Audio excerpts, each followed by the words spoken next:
Hey, this is Matthew Armstrong. And I'm Victoria Whitehead, and welcome to day 71 of our 100 Days Feast. So I would like to share today this idea that do the things that are hard so life becomes easy. Because if we do the things that are easy, then life becomes hard. And this is really because we're in this convenience society today where everything is just at our fingertips, just convenience, convenience, convenience everywhere. It's just convenience. People have a convenience mindset. And really by following this path of convenience, which is for many, it's like the path of least resistance. Oh, this is the easy option, this is the easier option. Then things start to get tough.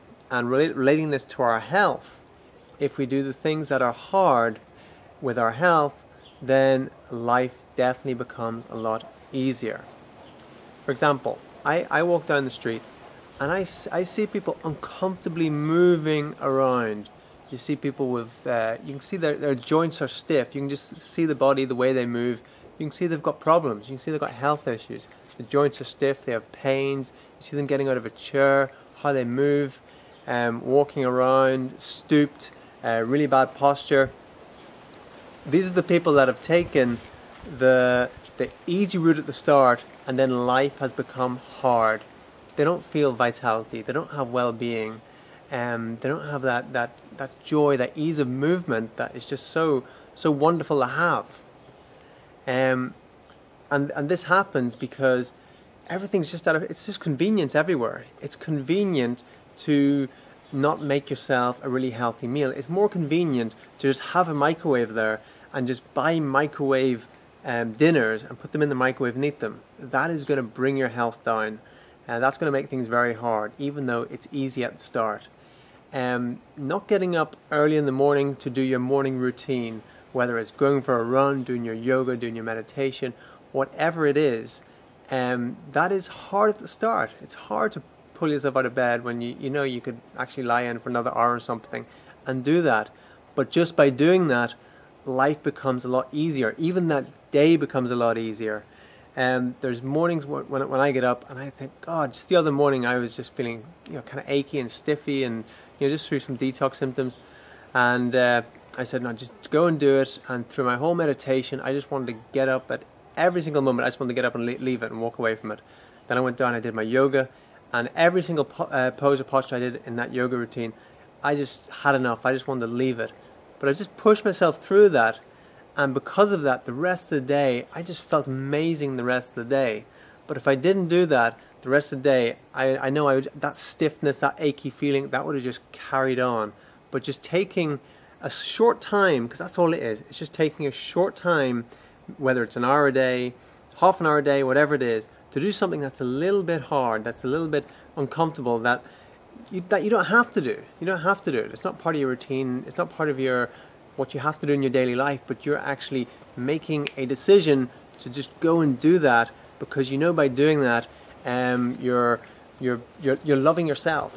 You're loving your body. You're loving your mind. You're giving yourself something. You're taking care of yourself, and by doing that, then that gets reciprocated, and then you feel better, you feel more vitality, you feel better well-being, you're free of dis-ease, you're free of pains and things like that. And then, so that little time, that half an hour a day, the rest of the 23 hours just becomes so much better, so much brighter. And then going on in the future, 10, 20, 50 years down the line, 80 years down the line, whatever it is, that stays with you.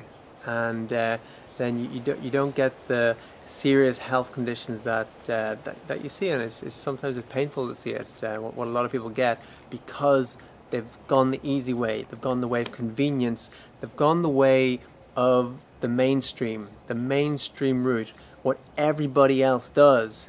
Everybody else is just grabbing a drive-through breakfast from McDonald's on the way to work, getting their coffee from Starbucks, on the way to work, drinking that, in the evening time, kind of slouching in front of the TV maybe. Oh, let's get a takeaway tonight, let's get a pizza. Here, just throw that in the microwave, I'm too tired.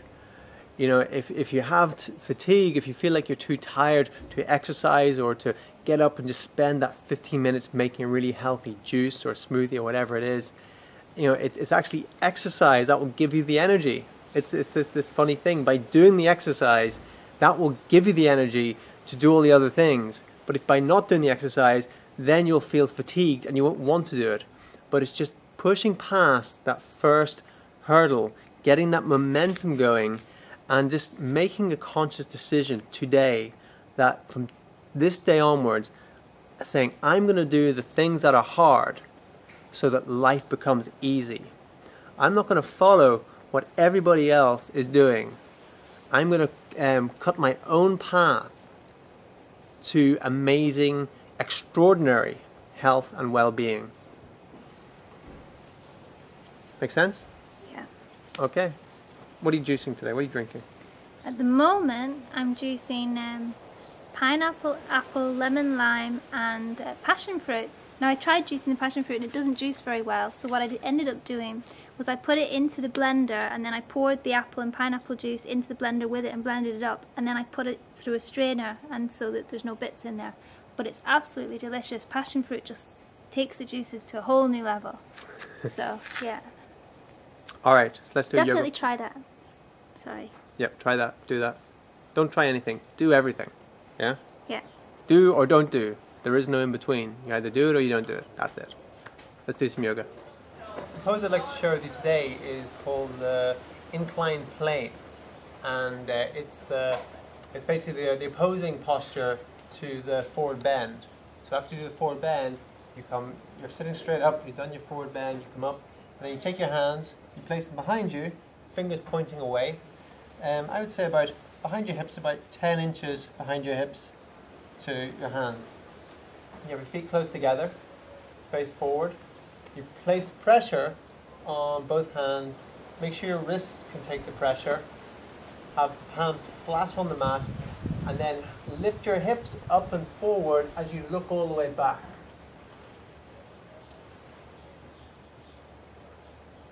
And you hold that there and breathe.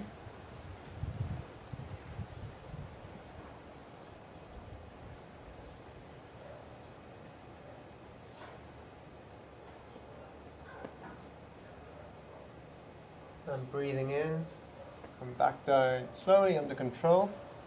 So when you do that, you're strengthening the wrists, you're stretching out the whole forearms, you're strengthening the shoulders, strengthening the arms, also the muscles, you're tightening in all the muscles up your back, your legs, your glutes, your lower backs, you're strengthening all those muscles back there, your torso, and it's a good stretch, and also because you're lifting your head back like that, it's kind of it's good for the nerves that go into the head as well.